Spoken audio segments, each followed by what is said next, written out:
A Christmas Carol by Charles Dickens. Good evening. Tonight, I will tell you the story of a man. No matter that he is a fictional character, but what matters is the story of how he changed from what he was to what he became. Chapter 1, Marley's Ghost.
Marley was dead, to begin with. There is no doubt whatever about that. The register of his burial was signed by the clergyman, the clerk, the undertaker, and the chief mourner. Old Marley was as dead as a doornail. Scrooge knew Marley was dead. Of course he did. How could it be otherwise? Scrooge and Marley were partners for I don't know how many years. Scrooge was his sole executor, his sole administrator, his sole assign, his sole reserve legatee, his sole friend, and sole mourner.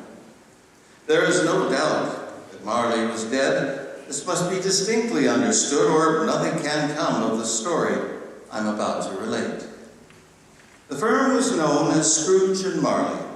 Scrooge never painted out old Marley's name. There it stood years afterward, Scrooge and Marley. Sometimes people called Scrooge, Scrooge, and sometimes Marley. But he answered to both names. It was all the same to him. Oh, but he was a tight-fisted hand at the grindstone, was old Scrooge. A squeezing, wrenching, grasping, scraping, clutching, covetous old sinner. The cold from him froze his old features, nibbed his pointed nose, shriveled his cheek, made his eyes red, his thin lips blue, and spoke out in his grating voice. Once upon a time, of all the good days in the year, on Christmas Eve, old Scrooge sat busy in his counting house. The door of the counting house was open that he might keep his eye upon his clerk, who in a dismal little cell beyond was copying letters. The clerk, Bob Cratchit, was terribly cold. He picked up a coal scuttle and moved as quietly as he could, but Scrooge's hearing was razor sharp. What are you doing there, Cratchit? If it please you, sir, I thought I might put a little more coal in the fire in my office. It does not please me at all. Coal doesn't come cheaply, you know. Yes, sir. Sorry, sir. Gracious, it's cold outside. A Merry Christmas. Bob, is my uncle in? Indeed he is, sir. When is he not? Who are you speaking to, Cratchit? 'Twas only me, dear uncle. A Merry Christmas. God save you. Ah, humbug. Christmas a humbug. Uncle, you don't mean that, I'm sure. I do. Merry Christmas. What reason do you have to be merry? You're poor enough.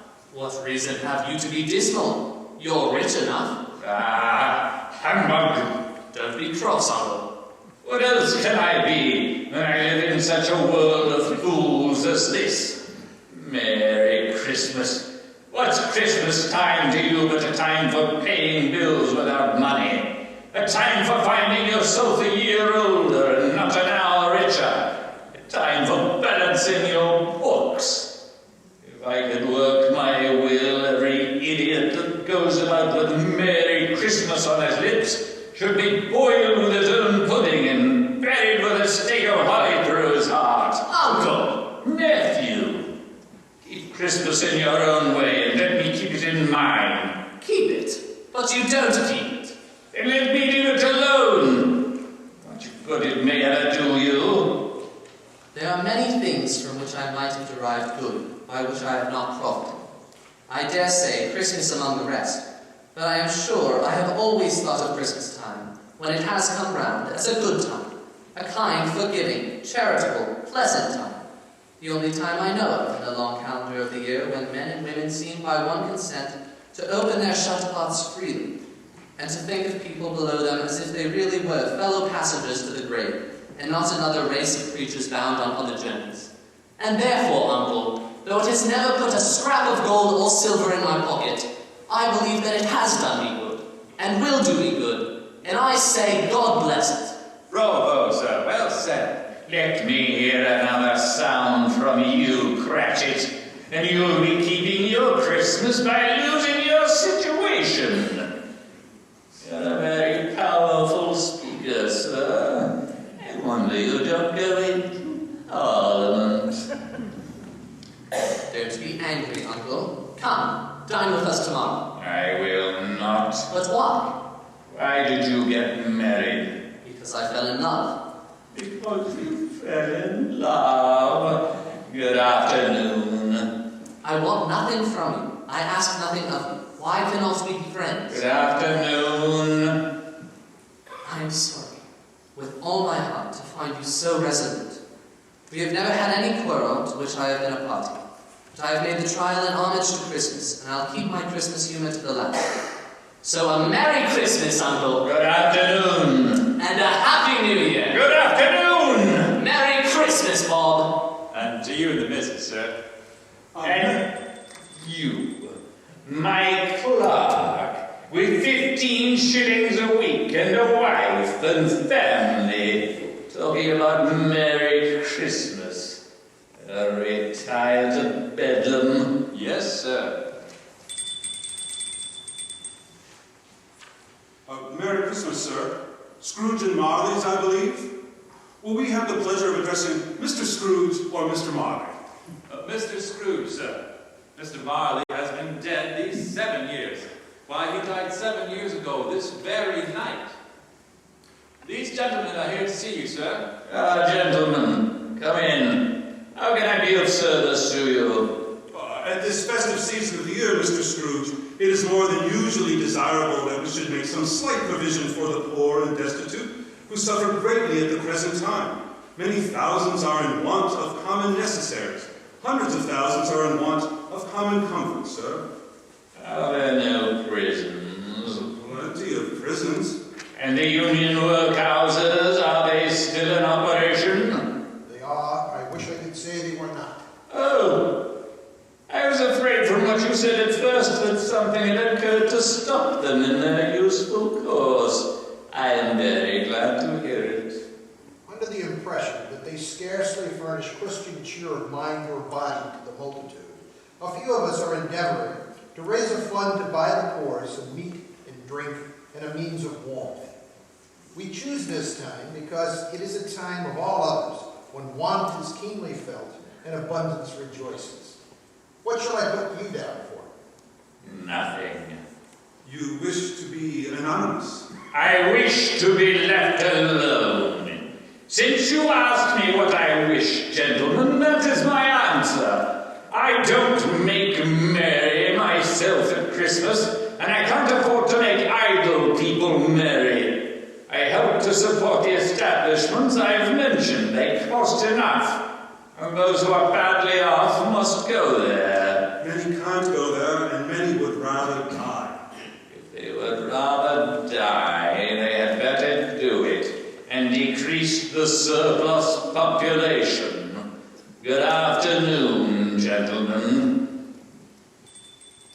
Time crept slowly, but at length, the hour of shutting up the counting house had arrived. You'll want all day tomorrow, I suppose. If quite convenient, sir. It is not convenient, and it is not fair. If I was to stop half a crown for it, you'd think yourself ill-used, I'll be bound. And yet you don't think me ill-used when I pay a day's wages for no work. It is only once a year, sir. Poor excuse for picking a man's pocket every 25th of December. But I suppose you must have the whole day. Be here all the earlier the next morning. Yes, indeed, sir.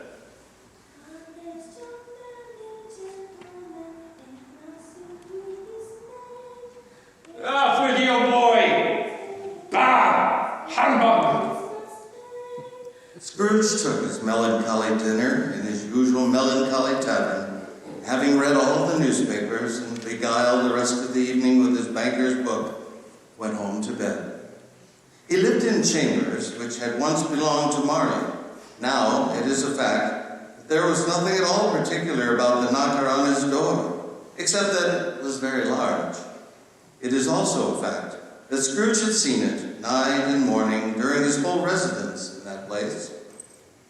Also, that Scrooge had as little of what is called fancy about him as any man in the city of London. Let it also be borne in mind that Scrooge had not bestowed one thought on Marley since that afternoon, and then let anyone explain to me how it happened that Scrooge, having his key in the lock of the door, saw in the knocker Marley's face. Scrooge. As Scrooge stared at this phenomenon, it became a knocker again. To say that he was not startled, or that his blood was not conscious, or of a terrible sensation which he had been a stranger from, would be untrue. But he put his hand upon the key he had relinquished, turned it, walked in, and lighted the candle. He did pause for a moment's irresolution before he shut the door, closing it with a bang. The sound resounded through the house like thunder. But Scrooge was not a man to be frightened by echoes. He fastened the door and walked across the hall, trimming his candle as he went up the dark stairs. Up Scrooge went, not carrying a button, for darkness is cheap, and Scrooge liked it. But before he shut his heavy door, he walked through his rooms to see that all was right. He had just enough recollection of the face to desire to do that.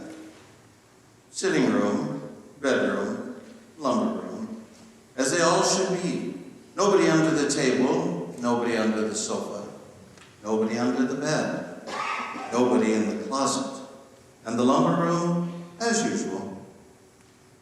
Quite satisfied, he closed his door and locked himself in, double-locked himself in, which was not quite his custom. Thus secured against surprise, he took off his cravat, put on his dressing gown and slippers, and his nightcap, and sat down before the fire to take his gruel. It was a very low fire indeed, nothing on such a bitter night. He was obliged to sit close to it, to extract the least sensation of warmth from such a handful of fuel. As he threw his head back in the chair, his glance happened to rest upon a disused bell that hung in the room and communicated for some purpose now forgotten with a chamber in the highest story of the building. It was with great astonishment and with an inexplicable dread that as he looked, he saw his bell begin to swing.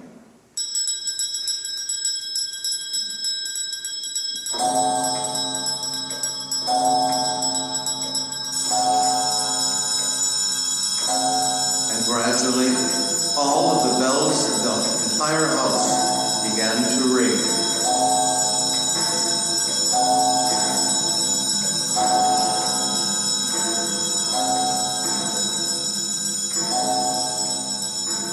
Suddenly, Scrooge heard a strange sound rising from the deepest part of the house.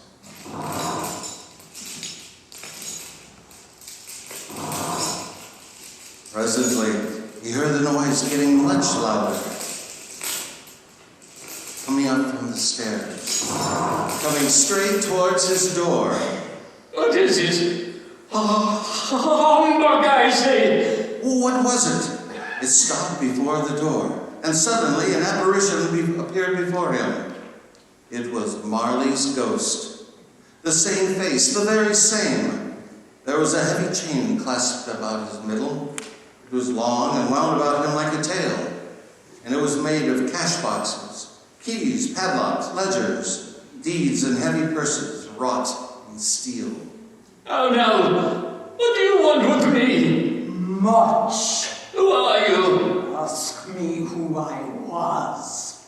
Who are you then? In life, I was your partner, Jacob Marley. Can you sit down? I can. Then do it. You don't believe in me. I don't. Why do you doubt your senses? Because a little thing affects them. A slight disorder of the stomach makes them cheats. You may be an undigested bit of beef, a blot of mustard, a crumb of cheese, a fragment of underdone potato. There is more of gravy than of grave about you, whatever you are.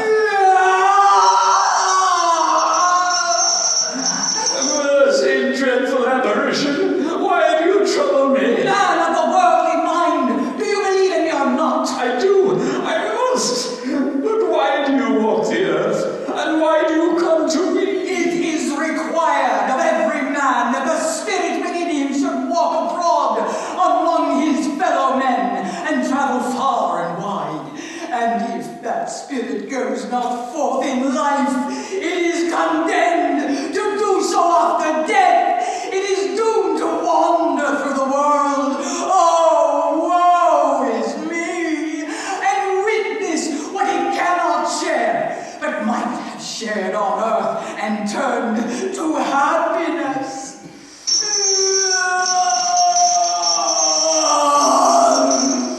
You are fettered. I wear the chain I forged in life. I made it link by link and yard by yard. I girded it on of my own free will, and of my own free will I wore it. Is its pattern strange to you?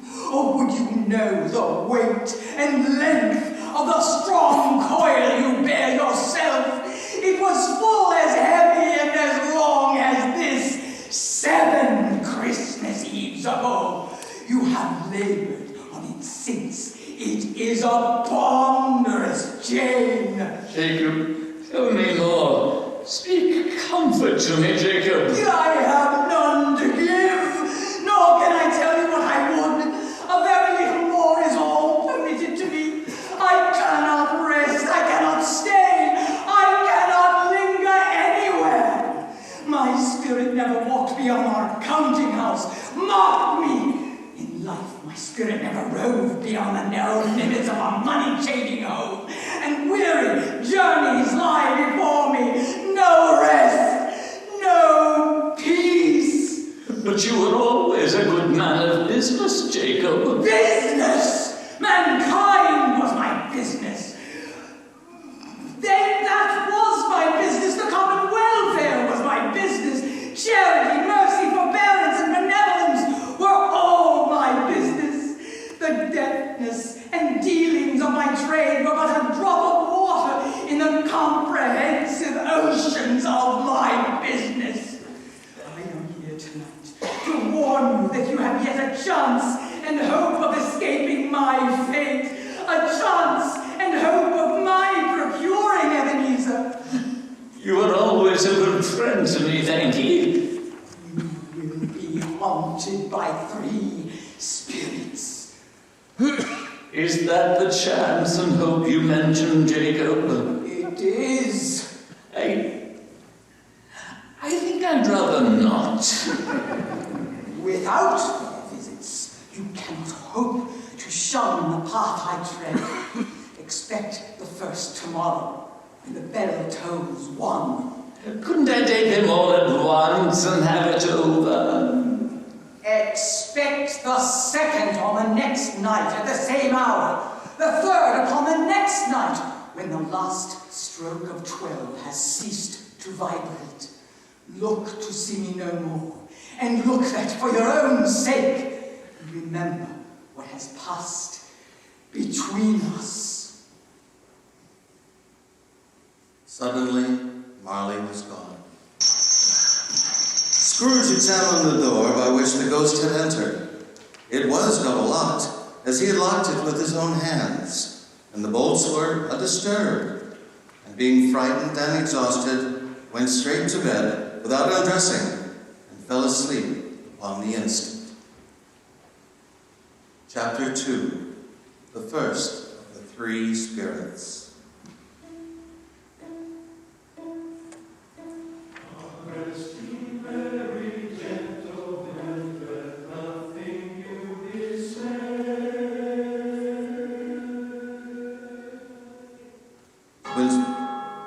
When Scrooge awoke, it was so dark that he could scarcely distinguish the window from the walls of his chamber. Suddenly, light flashed up in the room upon the instant, and the curtains of his bed were drawn by a hand. Scrooge found himself face to face with the unearthly visitor who drew them. It was a strange figure, like a child, yet not so like a child as like an old man.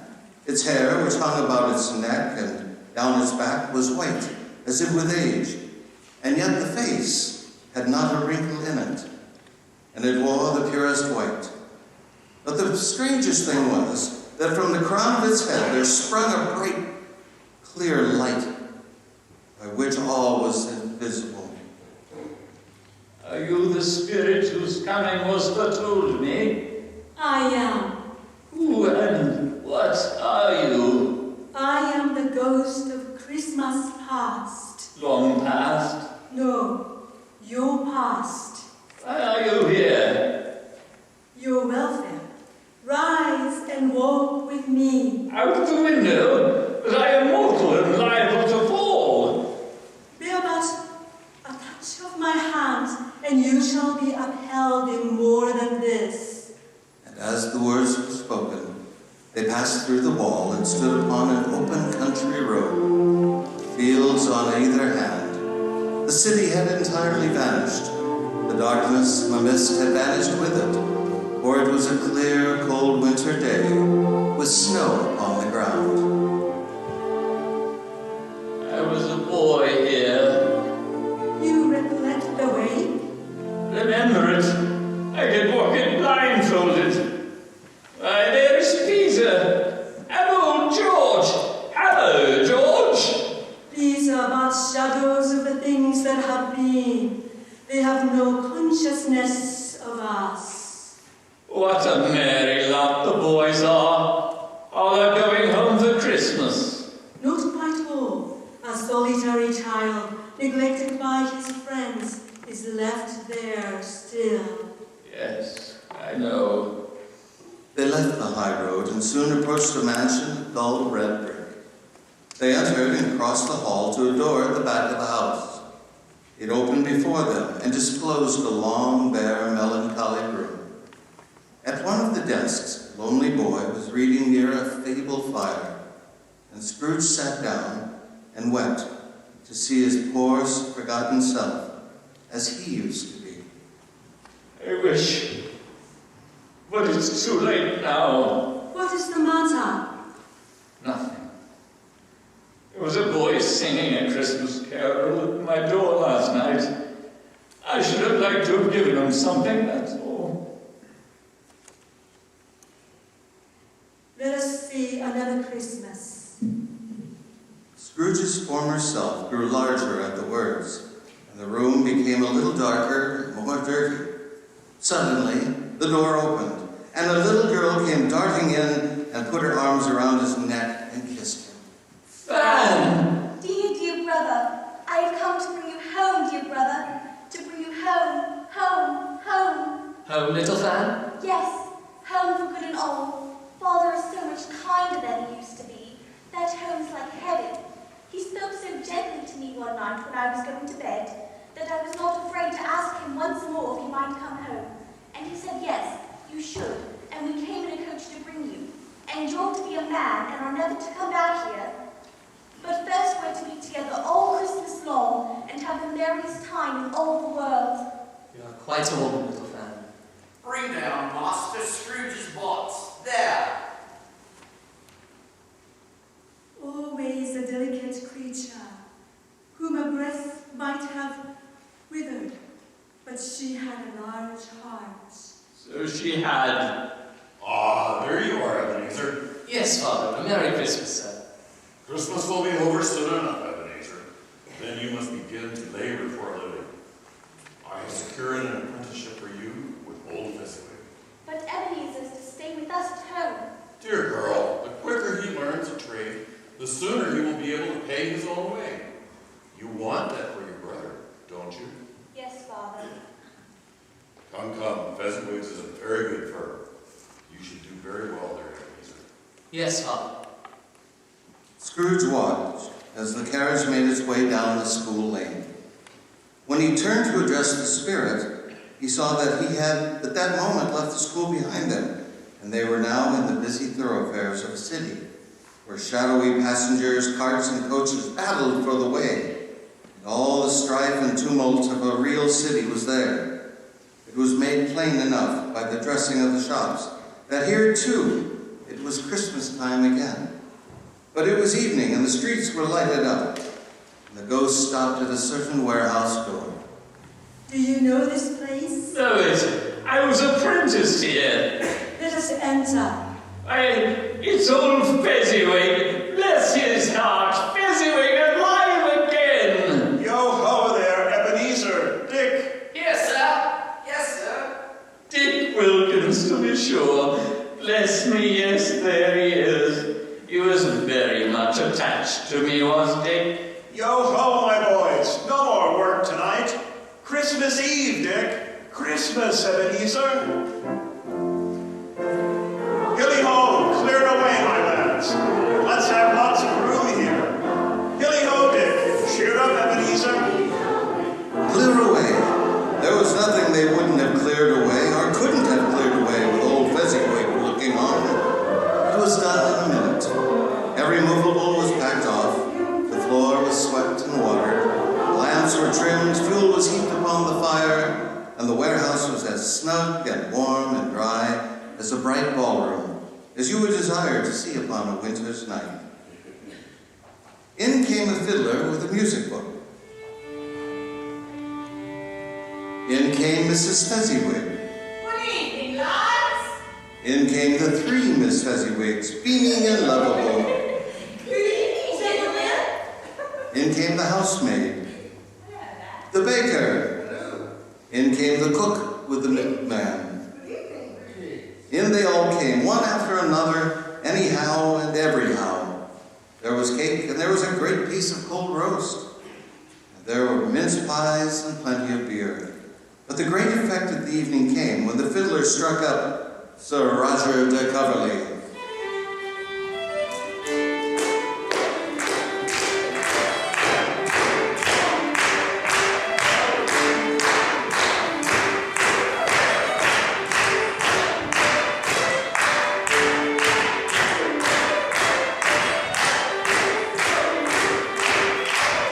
Then old Fezziwig stood out to dance with Mrs. Fezziwig. Top couple, too, with a good stiff piece of work cut out for them, 3 or 4 and 20 pair of partners, people who were not to be trifled with, people who would dance and had no notion of walking. It was small matter to make this silly folks so full of gratitude. Small. Why is it not? He has spent but a few pounds of your mortal money, 3 or 4 perhaps. Is that so much that deserves this praise? It isn't that, Spirit. He has the power to render us happy or unhappy, to make our service light or burdensome, a pleasure or a toil. The happiness he gives is quite as great as if it cost a fortune. What is the matter? Nothing particular. particular? Something, I think. No. I should just like to say a word to my own clerk just now. That's all. My time grows short, quickly. Again, Scrooge saw himself. He was older now, man in the prime of his life. His face had not the harsh, rigid lines of later years, but there was an eager, greedy, restless motion in his eye which showed the avarice that had taken root. Where the shadow of the growing tree would fall, he was not alone, but sat by the side of a fair young girl, in whose eyes there were tears. Wait, Belle. Take me from this place, Spirit. I do not wish to remain. I have told you, these are but shadows of things past. It matters little. To you, very little. Another idol has displaced me, and if it can cheer and comfort you in time to come, as I would have tried to do, I have no just cause to grieve. What idol has displaced you? A golden one. This is the even-handed dealing of the world. There is nothing on which it is so hard as poverty. There is nothing it professes to condemn with such severity as the pursuit of wealth. You fear the world too much. All your other hopes have merged into the hope of being beyond the chance of its sort of reproach. I have seen your nobler aspirations fall off one by one until the master passion, gain, engrosses you. What then? Even if I have grown so much wiser, what then? I am not changed towards you, am I? Our contract is an old one. It was made when we were both poor and content to be so, until in good season we could improve our worldly fortune by our patient industry. You are changed. When it was made, you were another man. I was a boy. Your own feeling tells you you are not what you've become. That which promised happiness when we were one in part is fraught with misery now that we are two. How often and how keenly I have thought of this, I will not say. It is enough that I have thought of it, and can release you. Have I ever sought release? In words, no, never. In what then? In a changed nature, in an altered spirit, in another atmosphere of life, another hope as its great end. In everything that made my love of any worth or value in your sight. If this had never been between us, tell me, would you seek me out and try to win me now? Answer her, you fool! I see. You think not? I would gladly think otherwise if I could, heaven knows. If you were free today, tomorrow, yesterday, can even I believe that you would choose a dowerless girl? You who weigh everything by gain, choosing her. Do I not know that your repentance and regret would surely follow? I do. And I release you, with a full heart for the love of him you once were. May you be happy in the life you have chosen. You fool! Fool! Spirits show me no more. Conduct me home. Why do you delight to torture me? In an instant, Scrooge was returned to his bedroom, and he barely had time to crawl into his bed, and he was enveloped in a heavy sleep.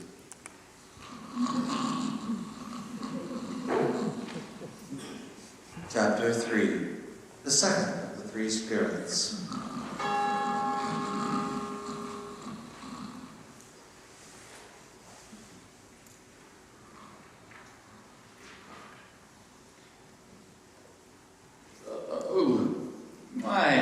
It was a strange dream, more like a nightmare, although it felt so real and brought back such memories to me. Bah, humbug!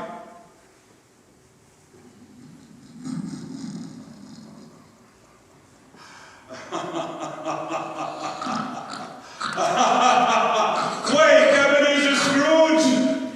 Scrooge Scrooge was now fully awake, and he became aware of a blaze of ruddy light. It looked to be coming from the adjoining room, from whence, on further tracing it, it seemed to shine. He got up softly and shuffled in his slippers to the door. Come in, Ebenezer Scrooge! Come in and know me better! Scrooge obeyed. This room had undergone a surprising transformation. The walls and ceiling were hung with living green, from every part of which bright gleaming berries glistened. Crisp leaves of holly, mistletoe, and ivy reflected back the light of a mighty blaze, which went roaring up the chimney. Heaped up on the floor to form a kind of a throne were roasted turkeys, geese, game, poultry, great joints of meat, suckling pigs, minced pies, plum puddings, barrels of oysters, chestnuts, apples, oranges, pears, and seething bowls of punch. Upon this couch there sat a jolly giant, glorious to see, who bore a glowing torch, held it up high to shed its light upon Scrooge.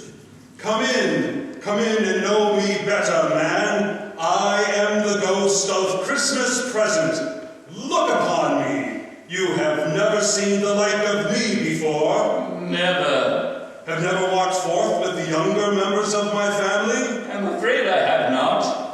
Have you had many brothers, Spirit? More than 1,800. A tremendous family to provide for. Come with me.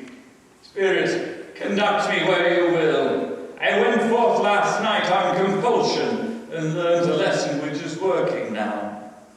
Tonight, if you have aught to teach me, let me profit by it. Touch my robe. And Scrooge did as he was told, and held it fast. All in the room vanished instantly, and they stood in the city streets on Christmas morning, where the people briskly bustled through the cold streets, calling out happy greetings to one another. The poulterers' shops were still half open, and the fruiters, grocers, and toy-makers' wares were radiant in their glory. On they walked, past the vendors, past the steeples with bells, calling good people all to church and chapel.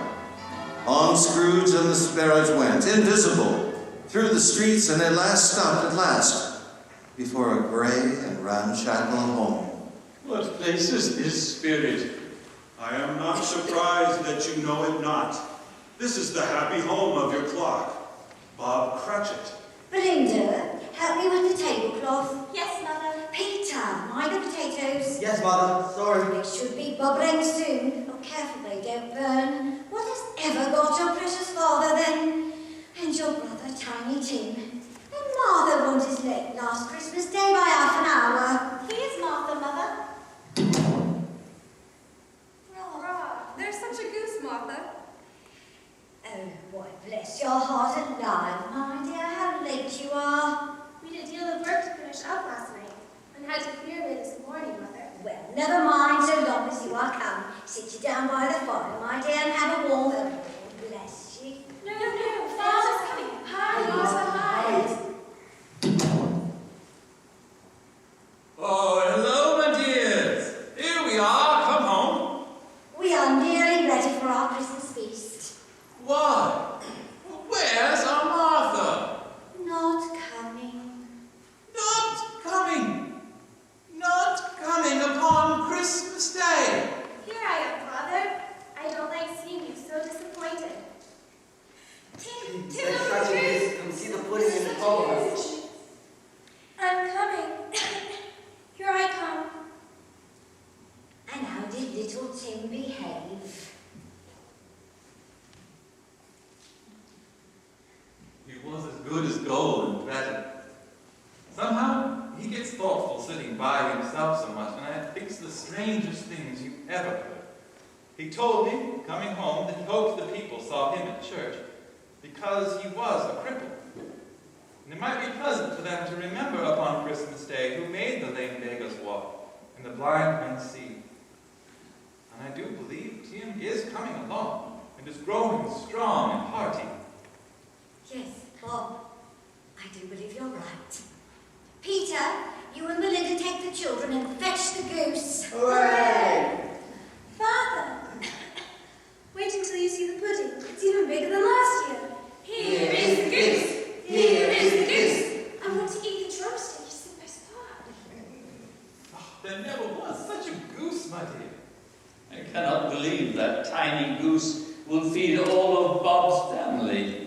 Mrs. Cratchit knows well how to make a small goose stretch to feed her family. See how they feast, how they keep the joy of Christmas through all, and all have enough to eat. Pudding, pudding, pudding, here it is. Now we'll add some brandy and a bit of fire. Well, Bob, have a taste. Don't keep us in suspense. Oh, what wonderful pudding! I regard this as the greatest success achieved by you, my dear, since our marriage. Oh, that's a weight off my mind. I confess I had my doubts about the quantity of flour. A Merry Christmas to us all, my dears, and God bless us. Yes, God bless us. God bless us, everyone. That small boy is so thin and pale. Spirit, tell me if Tiny Tim will live. I see a vacant seat in the poor chimney corner and a crutch without an owner, carefully preserved. If these shadows remain unaltered by the future, the child will die. No, kind Spirit. Say he will be spared. If these shadows remain unaltered by the future, none other of my race will find him here. But what then? If he be like to die, he had better do it, and decrease the surplus population. Now, my dears, a toast. I give you Mr. Scrooge, the founder of the feast. The founder of the feast, indeed. I wish I had him here. I'd give him a piece of my mind to feast upon, and I hope he'd have a good appetite for it. Oh, my dear, the children. Christmas Day. It should be Christmas Day, I am sure, on which one drinks the health of such an odious, stingy, hard, unfeeling man as Mr. Scrooge. Oh, you know he is, Robert. Nobody knows it better than you do, poor fellow. My dear, Christmas Day. I'll drink to his health for your sake, and the day's, life there is. Long life to him, a Merry Christmas and Happy New Year. He'll be very merry and very happy, I have no doubt. To Mr. Scrooge. To Mr. Scrooge. A babe in a manger, no crib nor a bed. The little Lord Jesus laid down his sweet head. The stars in the bright sky left out. The Spirit led Scrooge away from the hearth of this humble family. By this time it was getting dark and snowing pretty heavily, and as Scrooge and the Spirit went along the streets, the brightness of the roaring fires of kitchens, parlors, and all sorts of rooms was wonderful. And now, without a word of warning from the ghost, Scrooge was surprised to hear a hearty laugh. Ha ha ha! Isn't that my nephew? Suddenly, Scrooge found himself in a bright, dry, gleaming room with the Spirit standing and smiling by his side, looking at that same nephew with approving affability. He said that Christmas was a humbug. As I live, he believed it No too. more shame for him, Fred. He's a comical old fellow, that's the truth, and not so pleasant as he might be. However, his offences carry their own punishment, and I have nothing to say against him. I'm sure he is very rich, Fred. At least you always tell me so. What of that, my darling? His wealth is of no use to him. He don't do any good with it. He doesn't make himself comfortable with it. He hasn't the satisfaction of thinking that he is ever going to benefit us with it. I have no patience with him. Oh, I have. I'm sorry for him. I couldn't be angry with him if I tried. Who suffers by his ill whims? Himself always. Here, he takes it into his head to dislike us, and he won't come and dine with us. What's the consequence? You don't lose much of a dinner. Indeed, I think he loses a very good dinner. Well, I'm glad to hear it, because I haven't great faith in these young housekeepers. What do you say, Topper? A bachelor is a wretched outcast who has no right to express an opinion on the subject. Eh, my dear? Ah, Mr. Topper, you are incorrigible, quite incorrigible. Dinner is not quite ready. Shall we play a game? How about similes? We must go. Spirit, please. I loved this game as a lad and was quite good at it. 1/2 hour, Spirit, only one. As your host, I shall go first. All right, Topper. As proud as... A peacock. What? Easy one in the beginning, eh? Why, as proud as a peacock. Now, my dear, as slippery as... An eel. An eel? I want to test our hostess. Oh, simile away, dear friend, I'm ready. As tight as... A drum. Oh dear, the answer's gone right out of my head. Come, my darling, you must answer something. Oh. I know, as tight as Uncle Scrooge. Exactly. He has given us plenty of merriment, I am sure, and it would be ungrateful not to drink to his health. Here is a glass of mulled wine ready for our hand at the moment.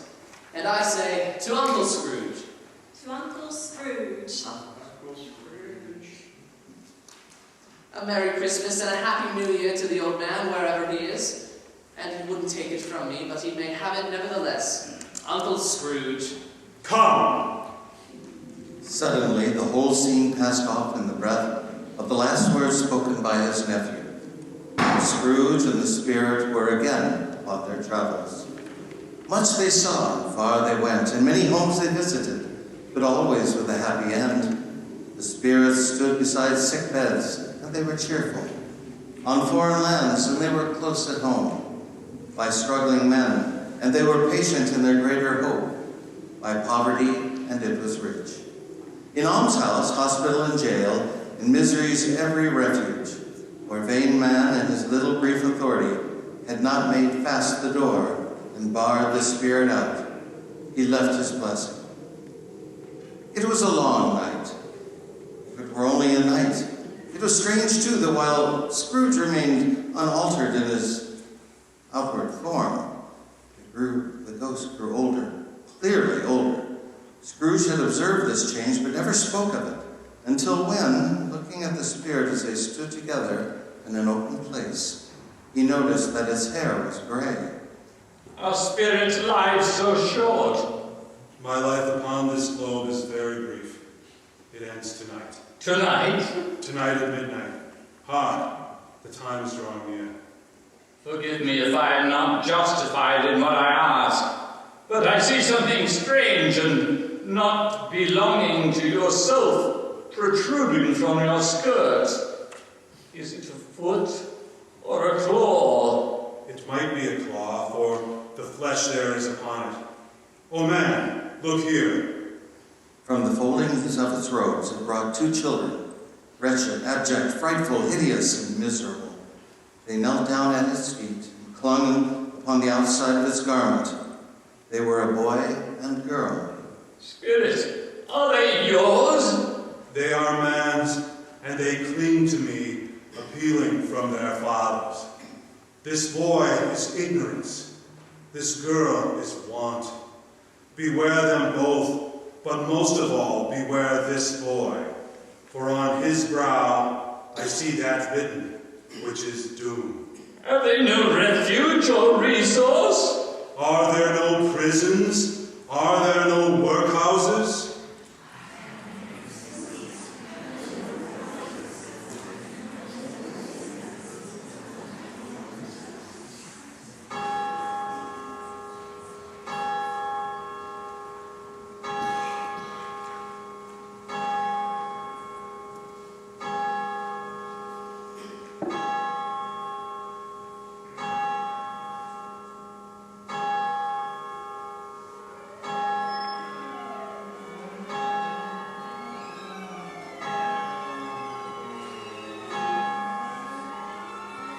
Chapter 4, The Last of the Spirits. Scrooge looked about him for the ghost and saw it not. As the last stroke ceased to vibrate, he remembered the prediction of old Jacob Marley. Lifting up his eyes, beheld a solemn phantom, draped and hooded, coming like a mist along the ground towards him. It was shrouded in a deep black garment, which concealed its head, its face, its form, and left nothing of it visible save one outstretched hand. Am I in the presence of the ghost of Christmas yet to come? You are about to show me shadows of things that have not yet happened but will happen in the time before us. Is that so, Spirit? Ghost of the future, I fear you more than any spectre I have seen. But as I know your purpose is to do me good, and as I hope to be another man from what I was, I am prepared to bear your company and do it with a thankful heart. Will you not speak to me?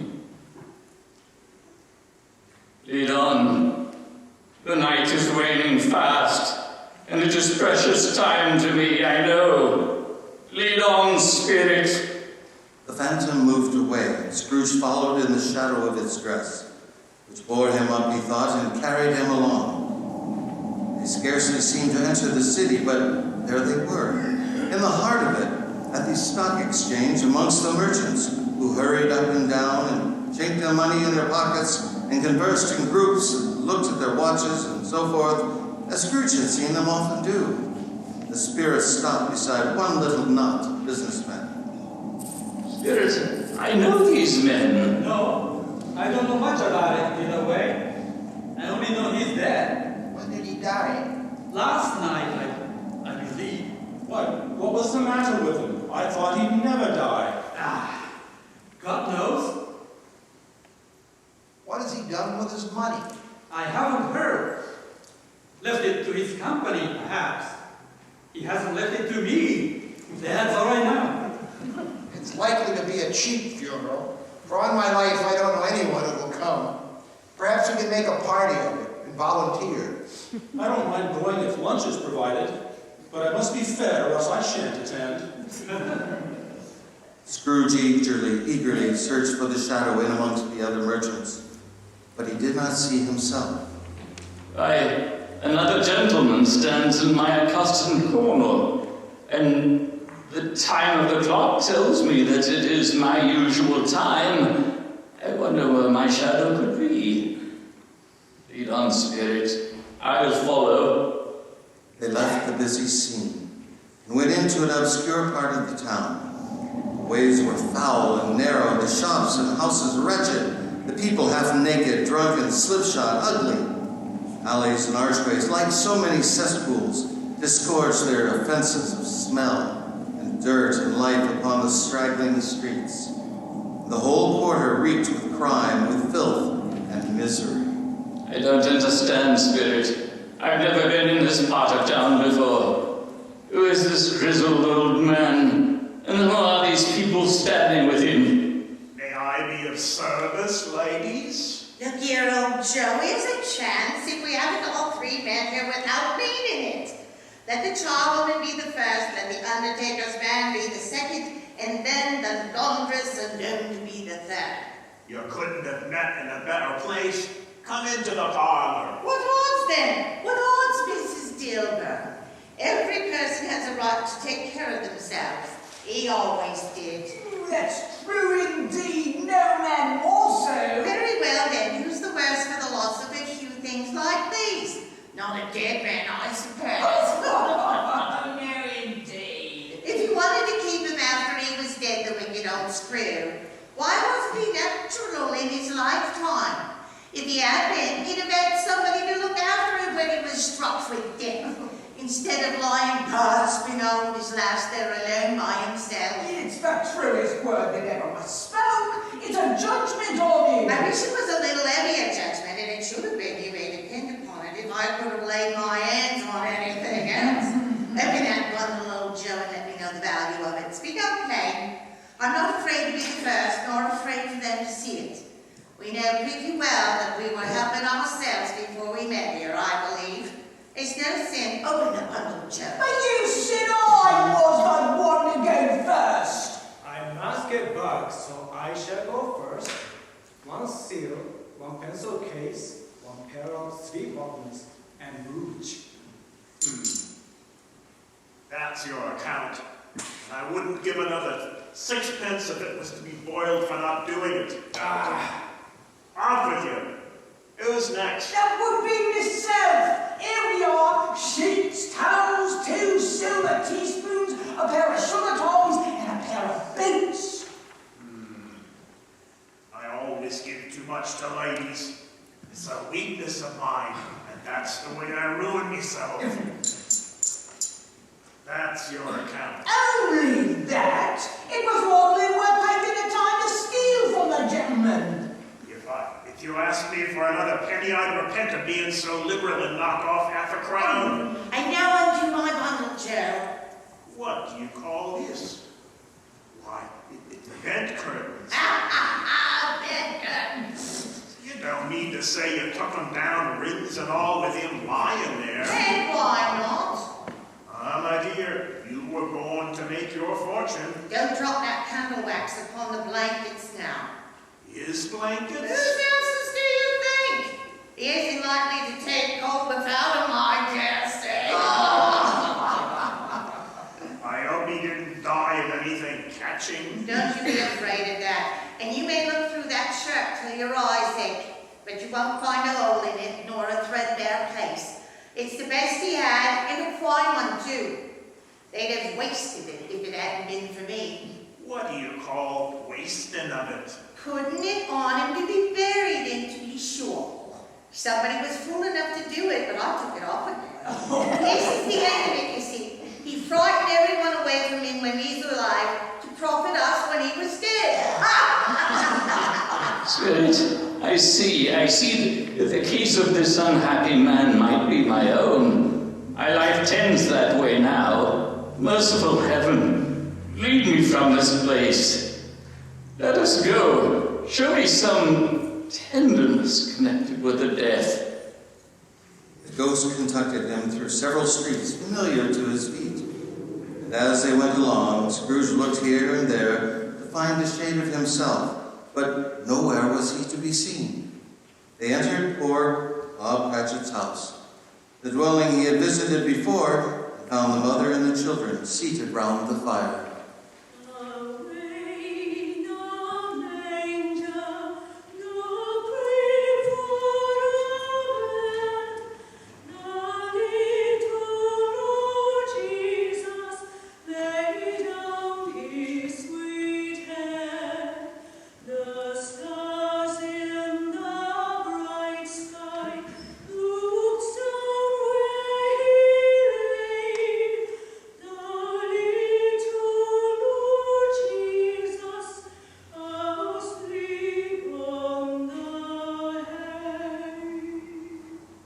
Jesus called them unto him, and said, Suffer the little children to come unto me, and forbid them not, for of such is the kingdom of God.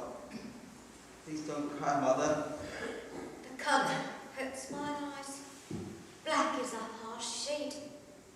Then they're better again.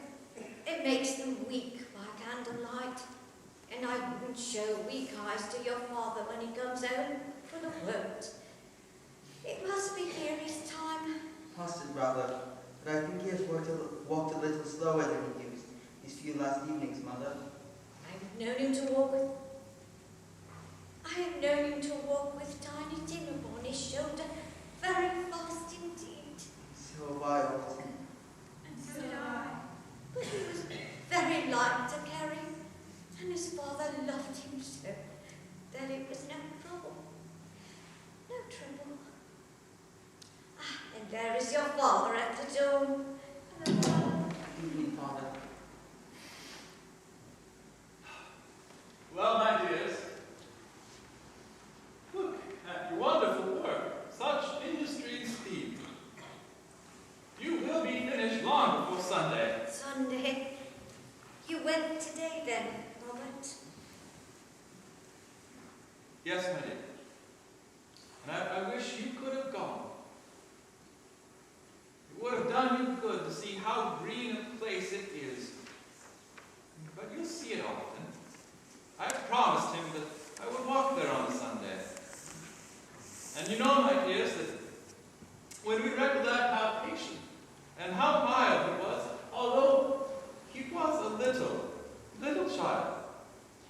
We shall not easily quarrel among ourselves and forget poor Tiny Tim in doing it. I'm happy. I'm very happy. A child.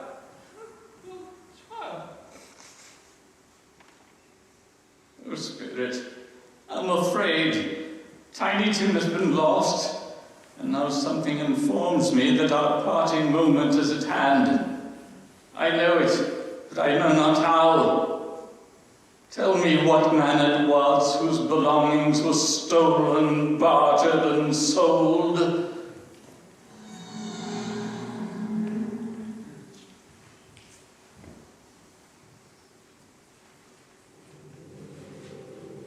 The churchyard. Then that man will be buried here in the future. You are pointing to a gravestone. I can hardly walk. I am trembling so. Before I draw nearer to that stone to which you point, answer me one question. Are these the shadows of things that will be, or are they the shadows of things that may be only? Men's courses will foreshadow certain ends, to which if persevered in, they must lead. But if the courses be departed from, the ends will change. Say it is thus with what you show me. No, Spirit. Oh, no. No. My name is upon this neglected grave. Spirit, hear me. I am not the man I was. I will not be the man I must have been. Why show me this if I am beyond all hope? Good Spirit, assure me that I may change these shadows you have shown me by an altered life. I will honor Christmas in my heart and try to keep it all the year. I will live in the past, the present, and the future. The spirits of all three shall strive within me. I will not shut out the lessons that they teach. Oh, tell me that I may sponge away the writing on the stone.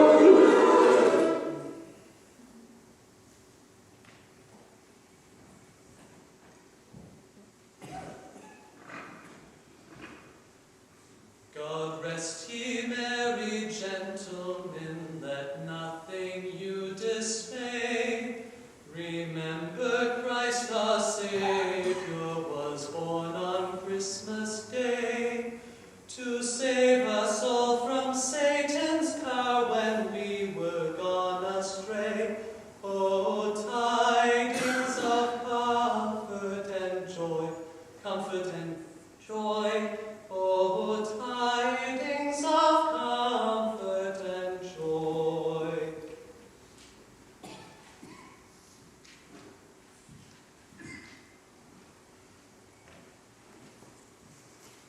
Please, kind Spirit, gentle Spirit, oh, tell me that I may sponge away the writing on the stone. My bedpost? My bedpost!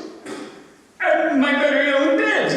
And the curtains! They are not torn down, rings and all. They are here.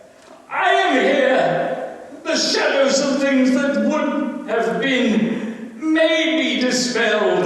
They will be. I know they will. I will live in the past, the present, and the future. The spirits of all three shall strive within me. Oh, Jacob Marley, heaven and Christmas time be praised for this. I say it on my knees, oh Jacob, on my knees. I don't know what to do. I'm as light as a feather. I'm as happy as an angel. I'm as merry as a schoolboy. I'm as giddy as a drunken man. A Merry Christmas to everybody, and a Happy New Year's to all the world. Whoop! Halloo! There's the window where the ghost of Christmas past took me flying. I'll open it.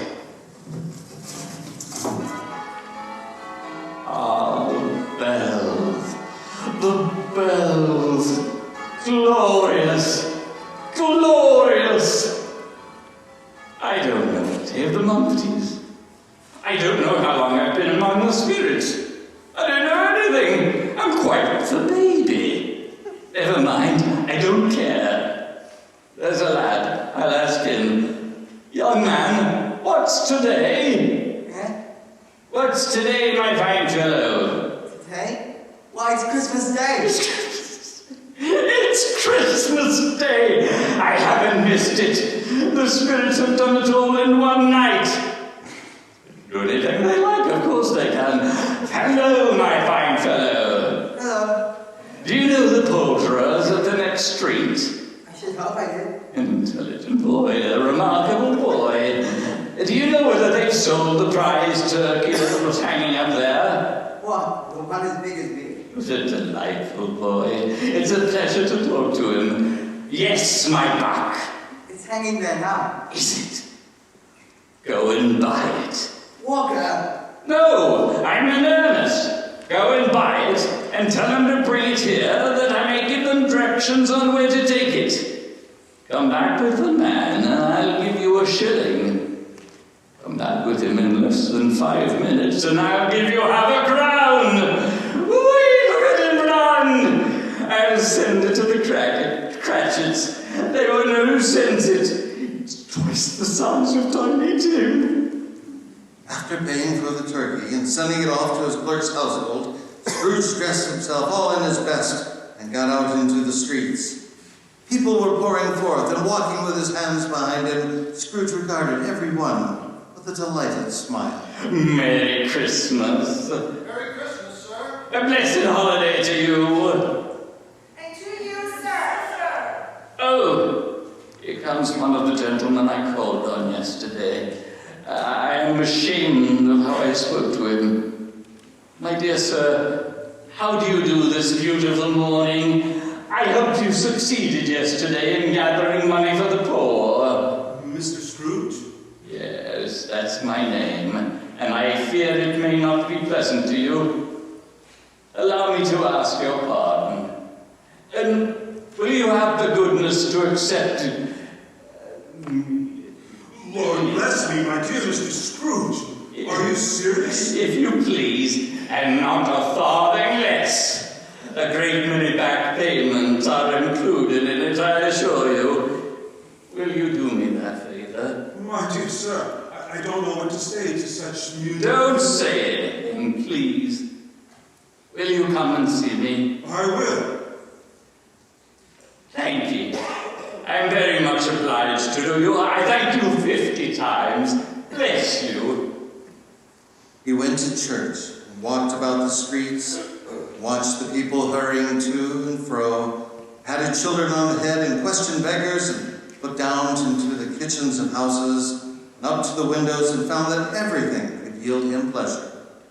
He had never dreamed that as he walked, that anything could give him so much happiness. In the afternoon, he turned his steps towards his nephew's house. May I help you, sir? Is your master at home, my dear? Yes, sir. Where is he, my love? He's in the sitting room, sir, along with mistress. I'll show you in if you please. Thank you, but no. I wish to surprise him.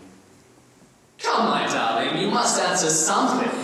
Oh, Dino! It's Titus Uncle Scrooge! Fred. Why, bless my soul, Uncle Scrooge. Yes, your Uncle Scrooge. I've come to dinner. Will you let me in, Fred? Of course, dear uncle. With all our hearts, we welcome you. My dear, can you forgive the selfish old man who had no eyes to see with and no ears to hear? Oh, dear Uncle Scrooge, you have made Fred so happy. Come and sit by me at the table. It was a lovely feast and a gay time, and Scrooge lingered a little later than he should. But he was early at the office the next morning. Oh, if he could only be there first, catch Bob Cratchit coming late. That was the thing he had set his heart upon. And he did it, yes, he did. The clock struck 9. No Bob. 1/4 past. No Bob. He was full 18 minutes and a half behind his time. Scrooge sat with his door wide open that he might see him come into the tank.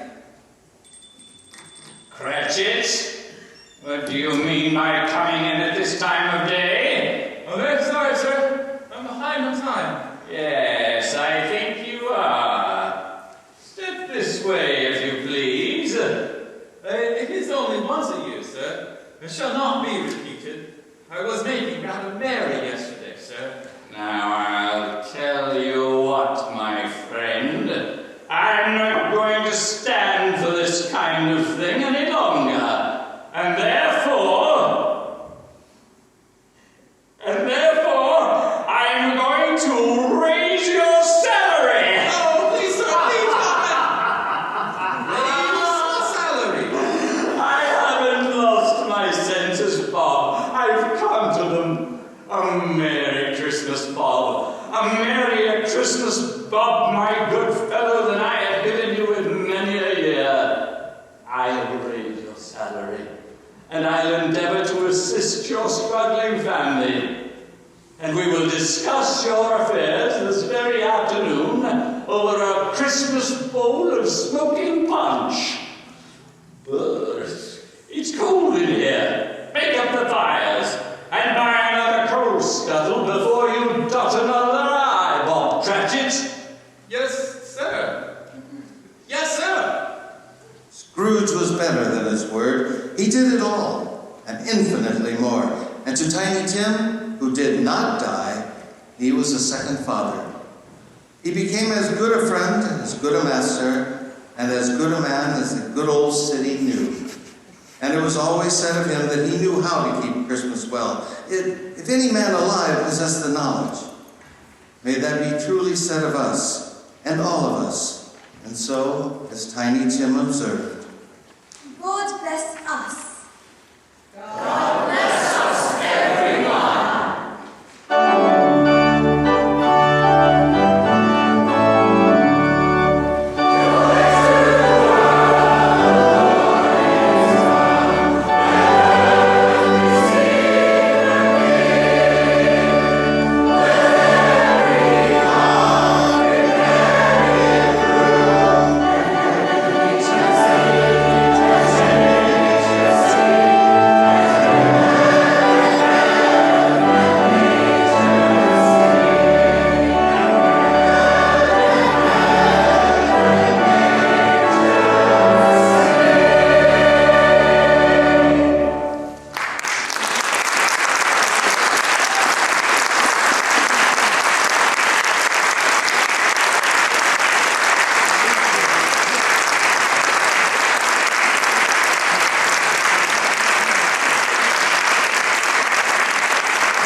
you're free to go.